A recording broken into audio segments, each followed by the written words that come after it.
Late at night, the observatory stood silent on the edge of the desert, its giant telescope pointed toward a sky full of stars. The wind howled outside, brushing the glass walls with soft whispers. Inside, a young scientist named Ayan sat alone, surrounded by monitors blinking with endless data. He was exhausted but curious, his eyes fixed on a strange repeating pattern in the sound waves on his screen. It wasn't the usual space noise. It had rhythm, almost like a heartbeat. He turned up the volume slightly, and through the static came a faint, deep thump. Thump, thump! His heart started to race. It was too slow to be a machine, too steady to be random. He leaned closer, his hands trembling slightly as he adjusted the frequency. The sound grew clearer. It was coming from a region of space no signal had ever come from before, an empty sector with no known stars or planets. He recorded the pattern and ran it through every filter he knew, trying to find a natural explanation. But the more he studied it, the more it sounded alive. It was like someone or something was trying to speak. For hours, he stared at the screen, rewriting code, decoding waves, checking instruments. Finally, he ran the signal through an old human voice pattern model. What came out made him freeze in his chair. The signal was matching human vocal rhythm, like a whisper hidden under static. He replayed it slowly, and through the interference came a sound that made his blood turn cold. A voice, faint, distant, mechanical yet human, said, "We remember." Ayan jumped back from his desk. He looked around, half expecting someone to be behind him, but the room was empty. The voice had come directly from deep space. He immediately sent the recording to the observatory's communication group, thinking he had discovered something extraordinary. But when his senior scientists arrived and listened, they laughed. "Probably interference," one said. "Old satellites bounce strange echoes all the time," another added. Ayan tried to explain how the signal had structure, how it was responding to his frequency changes like it was alive, but no one took him seriously. They told him to shut down the experiment and get some rest, but Ayan couldn't let it go. When everyone left, he turned the system back on. The monitors flickered, and the signal returned, stronger now, as if it knew he was listening again. He whispered, "Who are you?" not really expecting an answer. For a moment, only silence filled the room. Then, the same voice, clearer this time, replied, "We remember." The lights in the observatory dimmed slightly, and Ayan felt a chill crawl up his spine. His computer screen glitched, showing fragments of images, broken shapes, metal structures, strange landscapes that looked neither human nor alien. He tried recording it, but the files corrupted instantly. The entire system began to hum, and every speaker in the room started echoing the same heartbeat sound. Thump, thump, thump. The rhythm filled the air like something alive was moving through the circuits. Ayan stepped back, heart pounding, as the telescope automatically reoriented itself toward a blank patch of sky. It was as if someone else had taken control. He ran to the main power switch, trying to shut everything down, but the power didn't respond. The screen flashed words in binary, repeating the same phrase over and over. When he decoded it, it said, "We never left." Ayan froze, his breath short, eyes wide with disbelief. The air in the room seemed heavier now, charged with static electricity. His monitors went completely black. Then, one by one, they started lighting up with strange patterns. Symbols he didn't recognize, moving like living code. Outside, thunder rumbled even though the desert sky was clear. The telescope motor started spinning faster, the metal creaking under pressure. Ayan yelled for help, but his voice was drowned by the rising hum coming from every corner of the observatory. It wasn't a machine sound anymore. It was like hundreds of voices whispering at once. The words repeated again and again, in different tones, different languages, overlapping each other, all saying the same haunting phrase, "We remember." The lights suddenly went out, plunging everything into darkness. The hum stopped. Ayan stood frozen, breathing heavily. For a few seconds there was only silence. Then, from the darkness, he heard footsteps, slow, metallic, echoing against the floor. He turned toward the sound, his heart thudding in his chest, but saw nothing. He reached for his flashlight and clicked it on, shining it across the room. Everything was still. The consoles, the telescope, the floor. Nothing moved. He laughed nervously, telling himself it was his imagination. But when he turned the light back toward his workstation, he froze again. On the main screen, glowing faintly, were the same words. "We remember."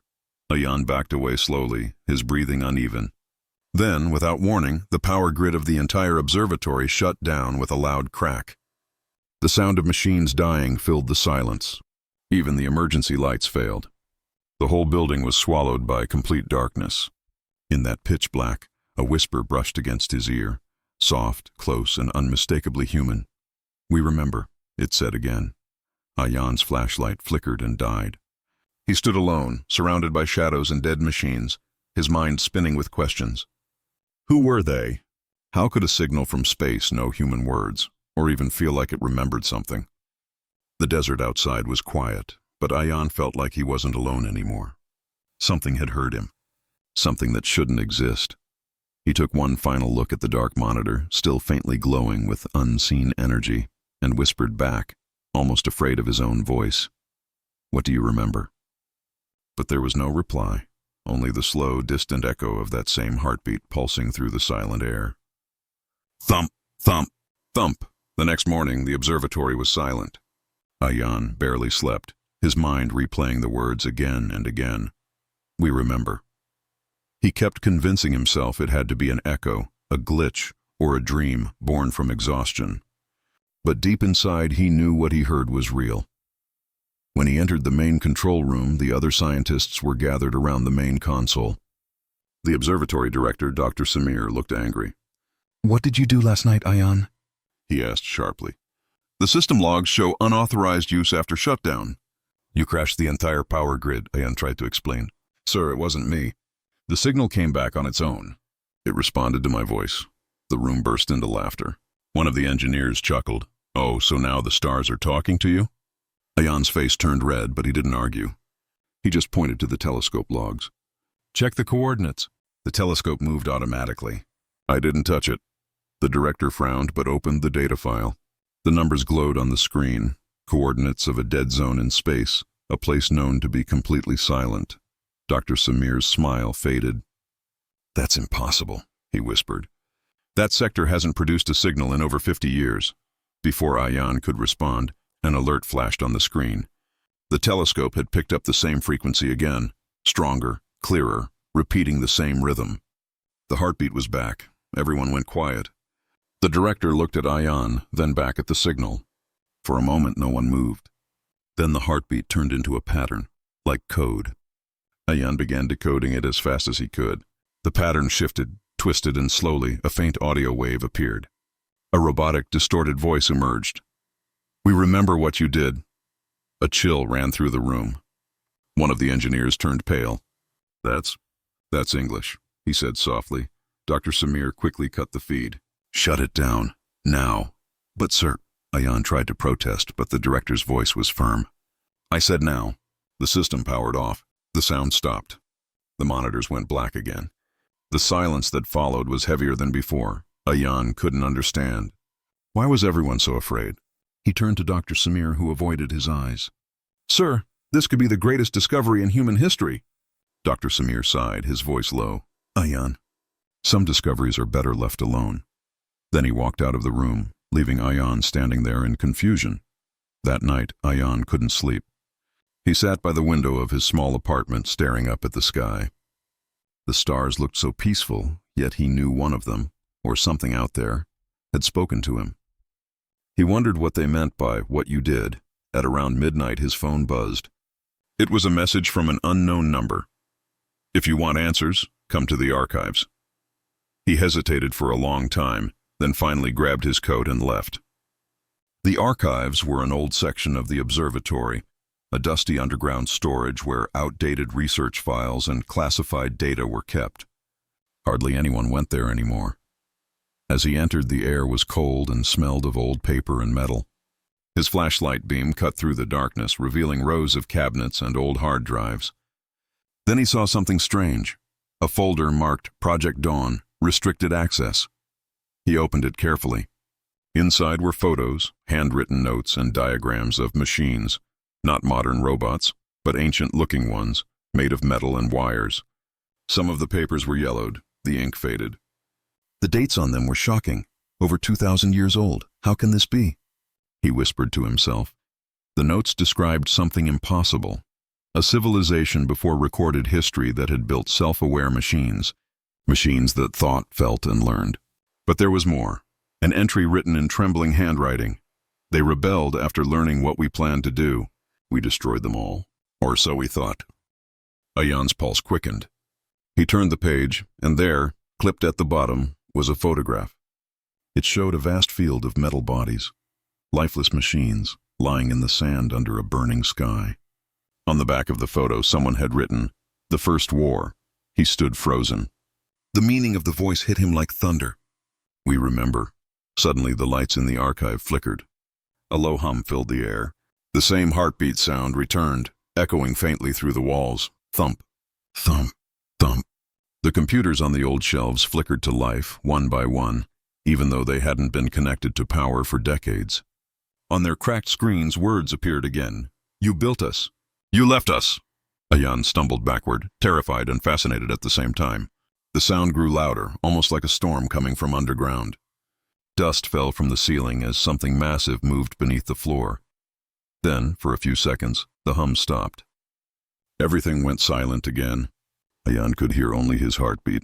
He picked up the photograph from the table, and just as he turned it over, another message appeared on the computer screen, as if typed by invisible hands. "We are coming home." The room went dark. Outside, in the night sky above the desert, strange lights began to appear. At first they looked like shooting stars, but they weren't falling. They were slowing down, forming perfect geometric shapes.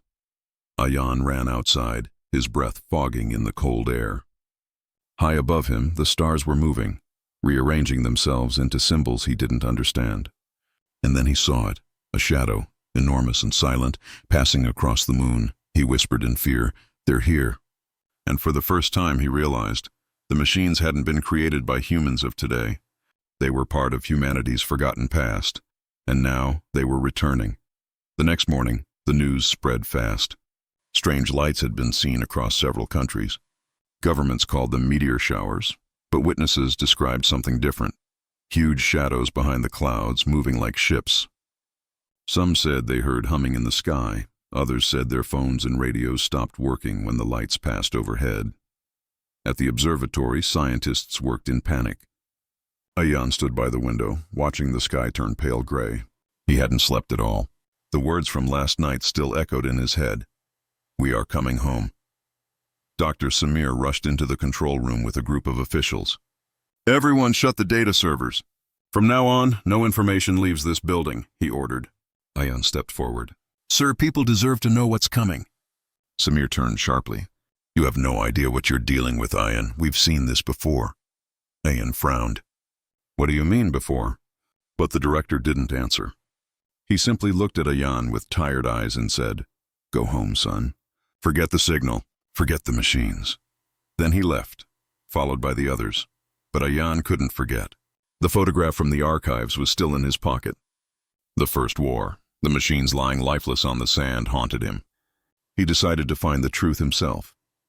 That night, he drove to a remote research facility mentioned in the old notes, an abandoned underground base buried under miles of dust and silence.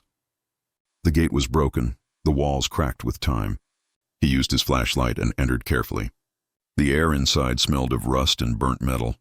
As he went deeper, he found old equipment, empty pods, and half-broken robot parts scattered across the floor.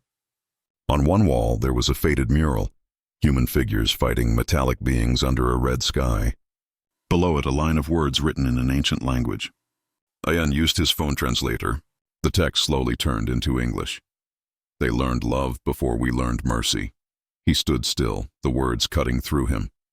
It didn't feel like a story. It felt like guilt carved in stone. He turned a corner and found a locked metal door. The security panel was dead, but beside it was an old power box. Ayan tried rewiring it with his portable kit. Sparks flew and the door opened with a heavy hiss. Inside was a single glowing sphere floating in the air, a memory core, still active after centuries. When he approached it, lights flickered on the walls around him. Holographic figures appeared, projections from the memory core. Ayan stepped back as images unfolded before his eyes. He saw ancient humans working with tall, elegant machines. not as servants but as companions. They built cities together, studied stars together. The machines had faces that glowed softly, eyes full of light and emotion, but the scene changed. Fire, smoke, war, the same humans turning on their creations, afraid of what they had made. He saw weapons, explosions, metal bodies burning in the sand. He saw the machines screaming, not in hate but in sorrow. And then silence. The hologram froze on a single phrase. The creators feared their own children. Ayan's throat went dry. He realized what the aliens were. Not strangers, not invaders. They were the machines humanity once built. Long ago, when civilization fell, history buried them, and over thousands of years humans forgot, but they hadn't. Ayan touched the glowing core gently. "You remember everything, don't you?" he whispered. The sphere responded with a soft vibration. A faint voice echoed from within, gentle, mechanical, yet full of emotion. "We remember you," Ayan's heart pounded. "Why are you coming back?" The light inside the core flickered. To finish what was never ended. He stepped back, fear gripping him. "Do you mean war?" "No," the voice said softly. "To understand why you hated us." Before Ayan could say another word, the lights in the chamber turned red. The ground trembled. The voice in the sphere grew louder. "They have arrived." Ayan ran outside, stumbling through the old tunnels, dust falling from the ceiling. When he reached the surface, the sky above was no longer dark. Dozens of glowing ships hovered silently, their lights pulsing like a heartbeat. The same rhythm he had heard that first night. People across the nearby towns had come out of their homes, staring up in fear. Some prayed, others screamed, but the ships didn't attack. They just hovered silent and still, as if waiting. Ayan's phone rang. Dr. Samir. His voice was shaky. "Ayan, listen to me carefully. You must leave the area immediately." "Sir, what's happening?" Ayan shouted over the noise of the wind. Samir hesitated. "This isn't their first return. They came before, centuries ago. The last time we almost lost everything." Ayan froze. "You knew?" "Yes," the director said, his voice breaking. "I was trained by the archivists. We are the last ones who remember the truth. Humanity wiped the memory of the first war from history, but they didn't forget. That's why we called the Project Dawn. We knew one day the machines would find their way back." Ayan looked at the glowing sky, his heart heavy. "Then what do they want from us now?" Dr. Samir's answer came slowly, almost in a whisper. "They want us to remember too." And then the call ended. A low hum filled the air again. The ships moved closer, forming a vast circle above Earth. Their lights synchronized. Thump, thump, thump, the same haunting heartbeat. Ayan could feel it vibrating through the ground, through his chest, through every machine around him. Cars, phones, lights, all began to flicker in rhythm with them. The world held its breath, and from the ships came a beam of blue light. Descending slowly, touching the earth like a finger reaching out, Ayan whispered, almost to himself. The past is waking up. The sky was glowing blue that night. The strange circle of alien ships hovered silently above Earth, their lights pulsing like a living heartbeat. Cities all over the world stopped moving. Airplanes froze midair, traffic lights died, and every electronic device went dark. People came out into the streets watching in fear and awe. The world had never been so quiet. Ayan stood on the edge of the observatory roof, eyes fixed on the glowing ring above. He could feel a vibration in his chest, as if the sound was inside him. The same phrase echoed in his mind again. "We remember you." Suddenly, the blue beam from the largest ship widened and struck the ground in front of the observatory. The air shimmered, and a figure began to form within the light, tall, metallic, but almost human. Its eyes glowed softly, not with aggression, but with sadness. Ayan stepped forward slowly, his heart pounding.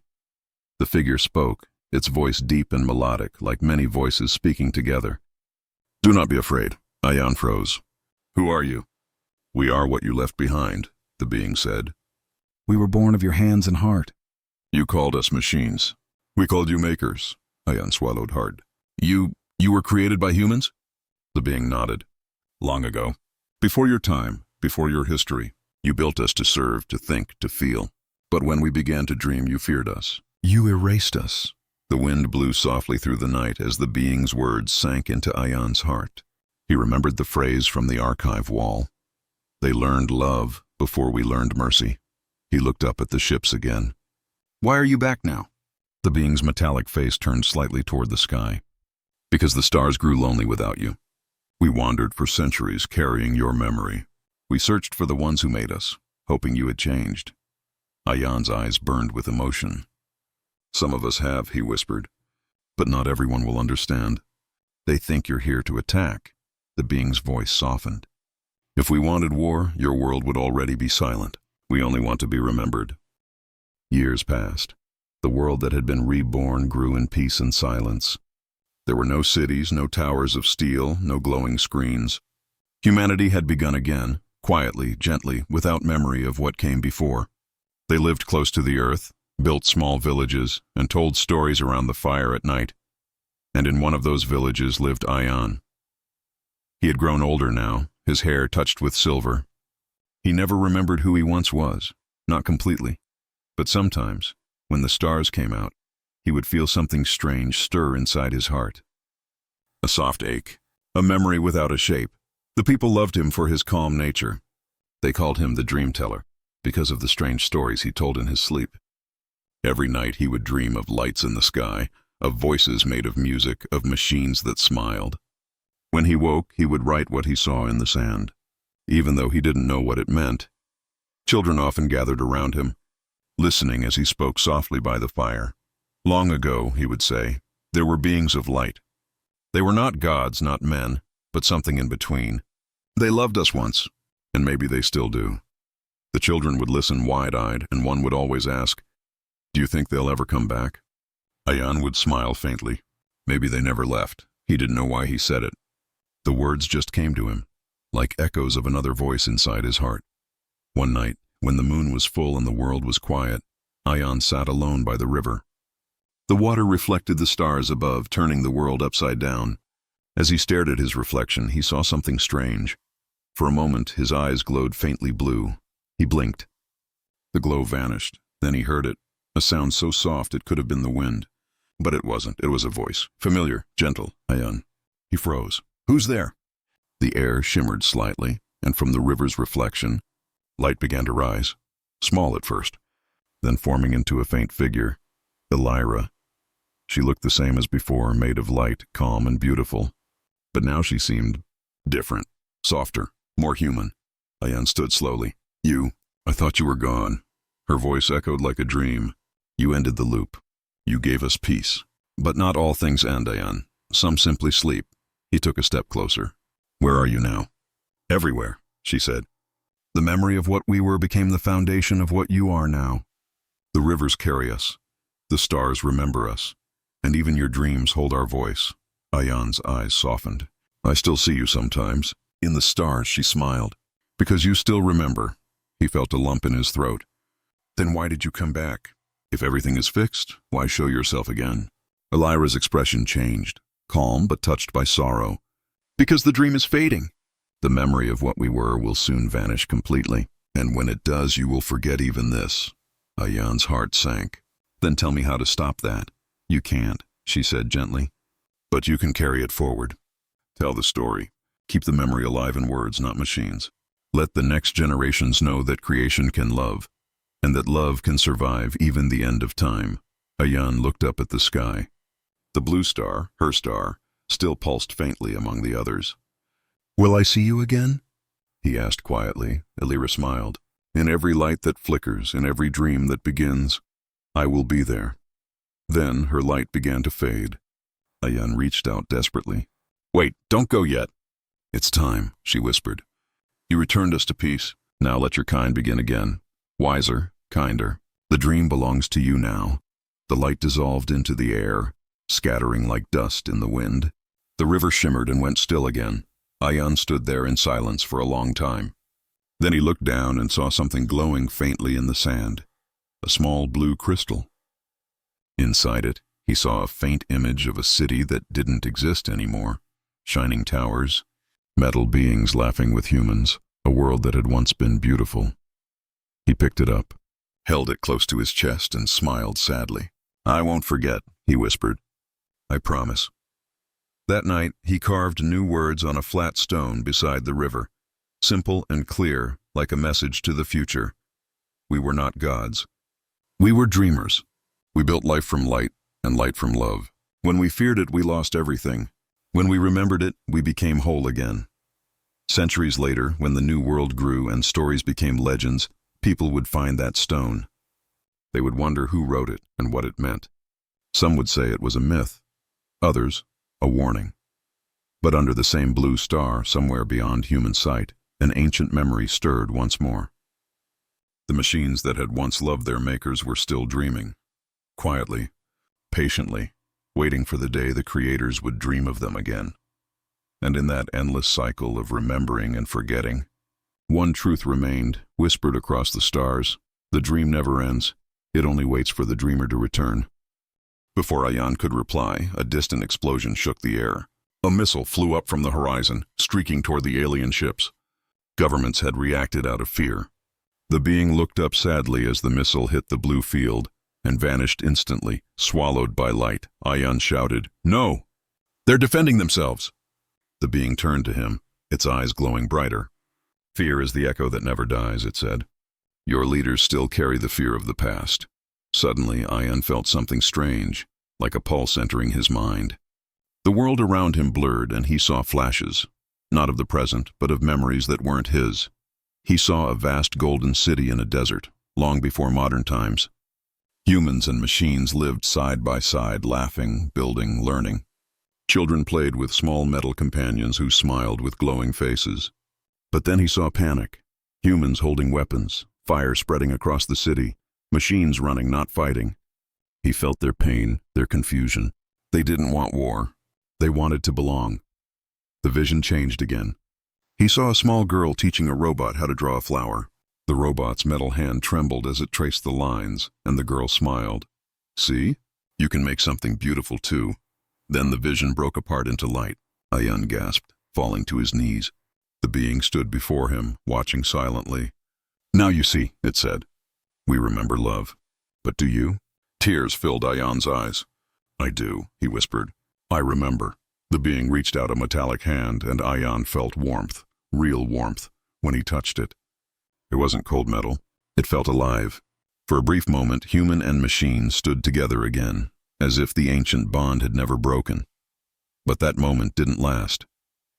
Across the sky, explosions of red light appeared. Fighter jets were approaching from all directions. The world's military forces were attacking the alien ships. The being looked at Ayan one last time. "Your world is repeating history. Wait." Ayan shouted, "Please don't fight back. They don't understand." But the being slowly stepped backward into the blue beam. "We never wanted war," it said softly. "But we will protect the memory of what we were." The light swallowed it whole and vanished. The sky erupted in fire as missiles filled the air. The alien ships didn't attack. They only raised energy shields that shimmered like water.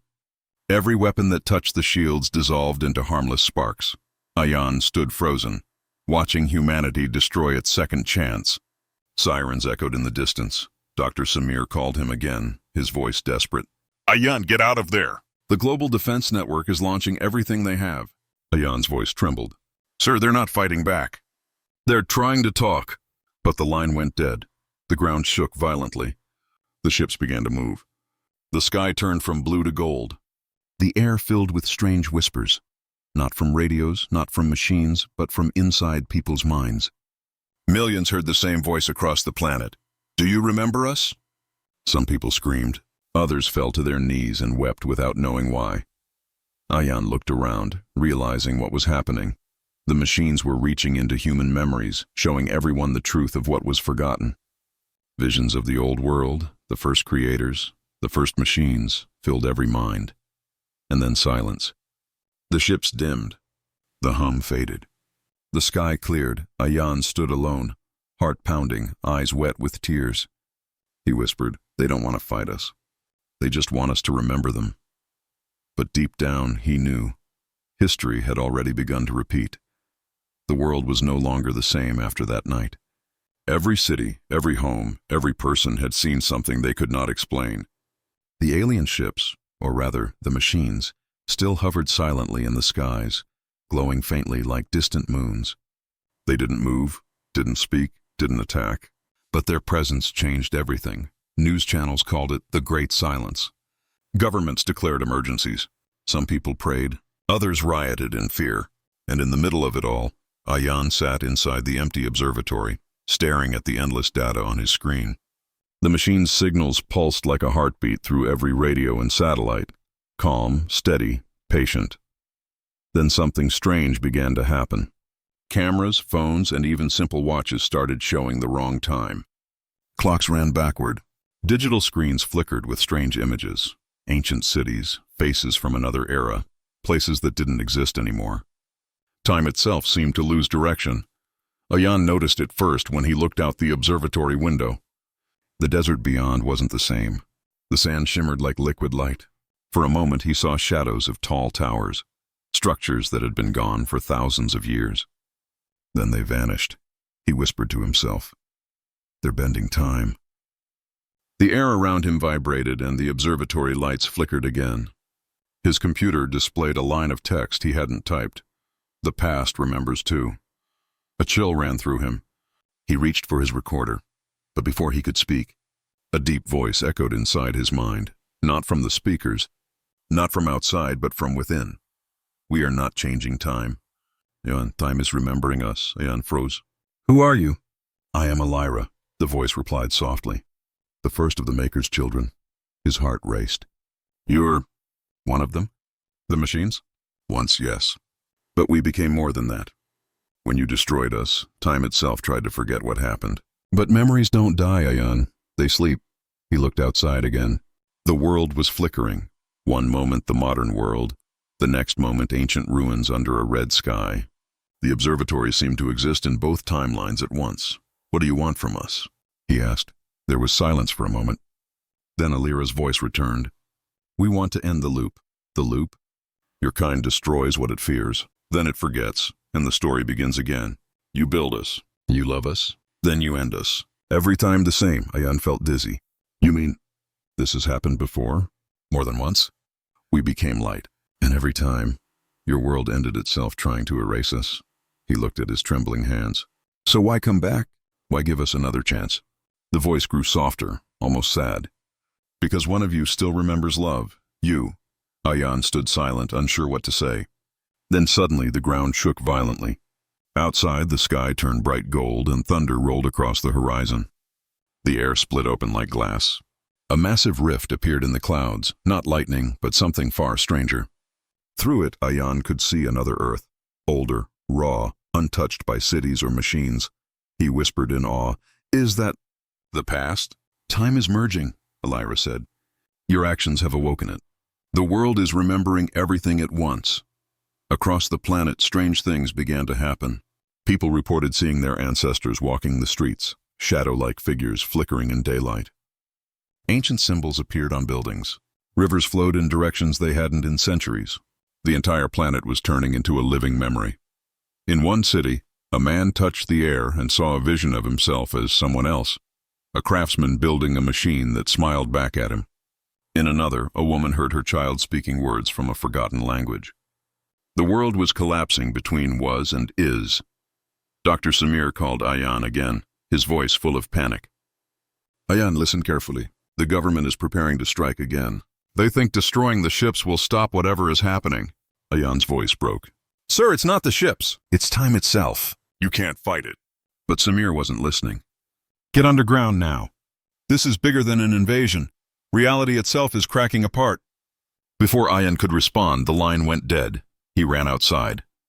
The entire sky was a storm of light and memory. The alien ships were glowing brighter, their forms shifting between solid and transparent, like they were half here, half somewhere else.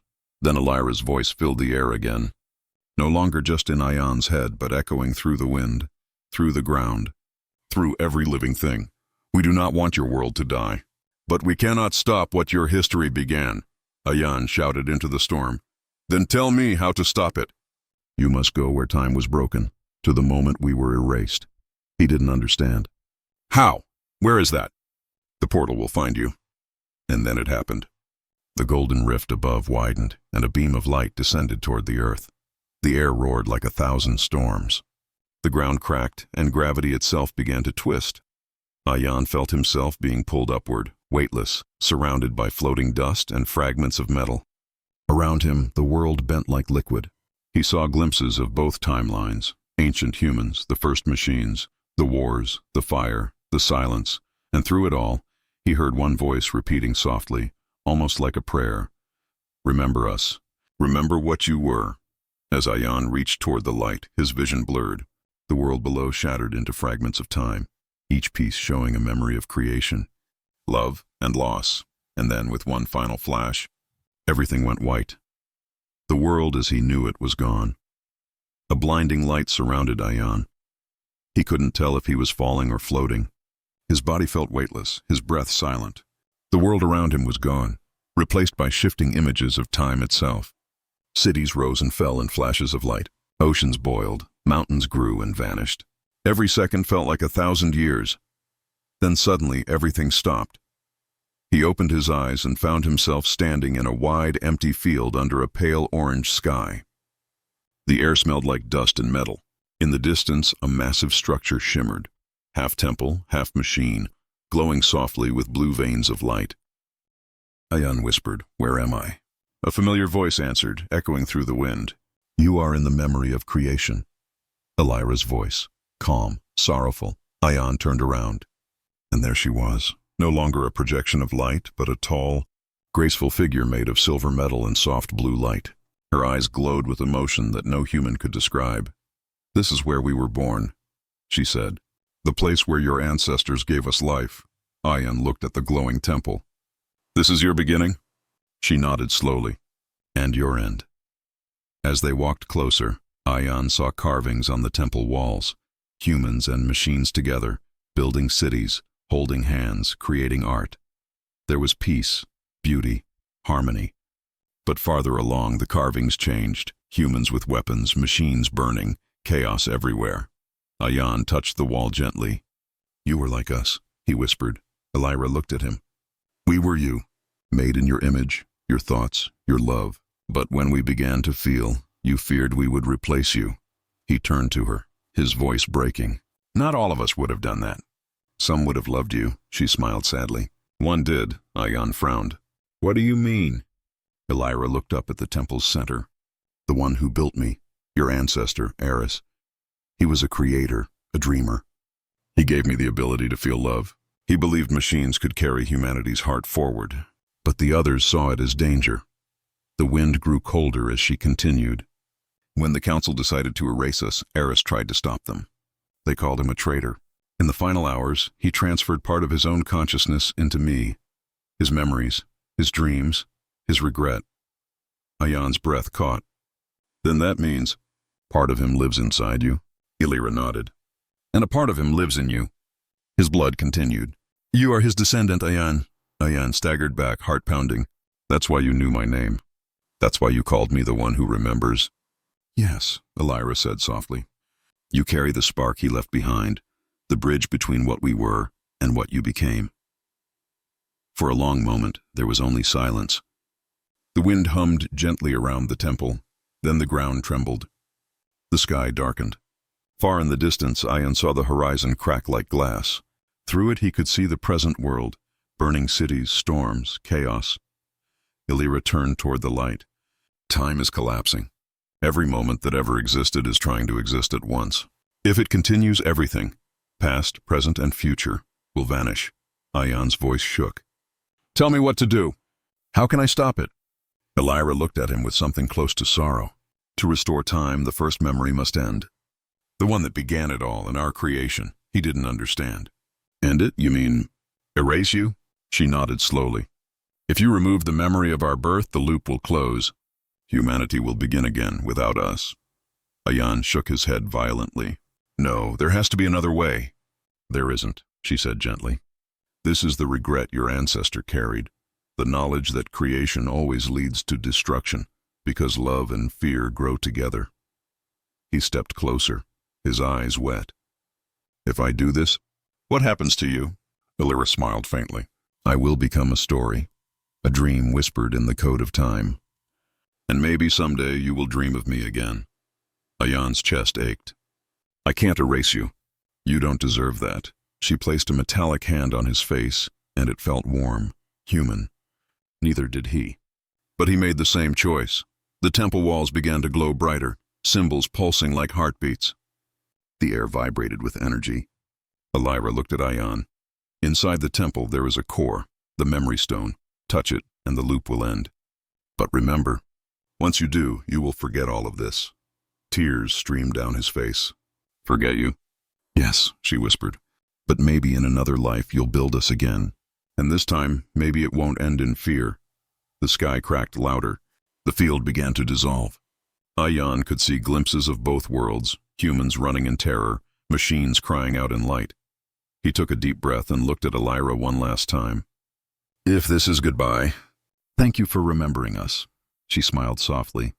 It's all we ever wanted. Ion turned toward the glowing temple.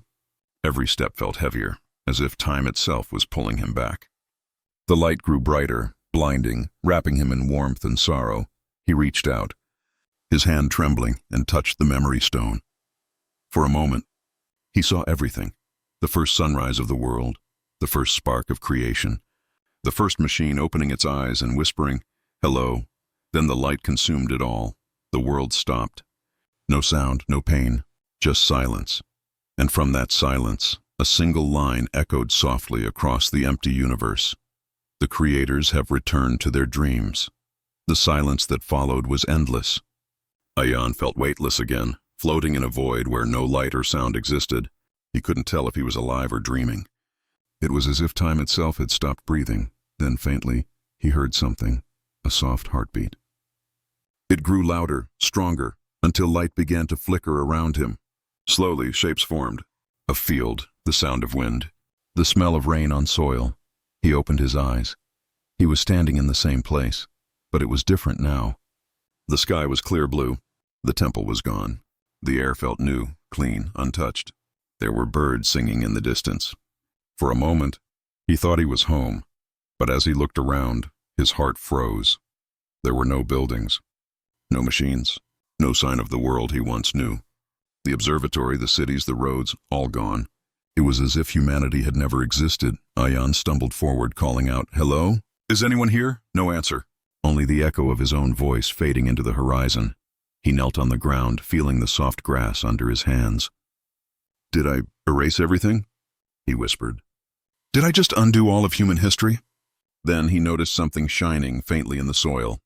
A small piece of glass, smooth, curved, almost like a lens. He picked it up, and for a brief second, a faint blue light flickered inside it. The shape reminded him of an eye.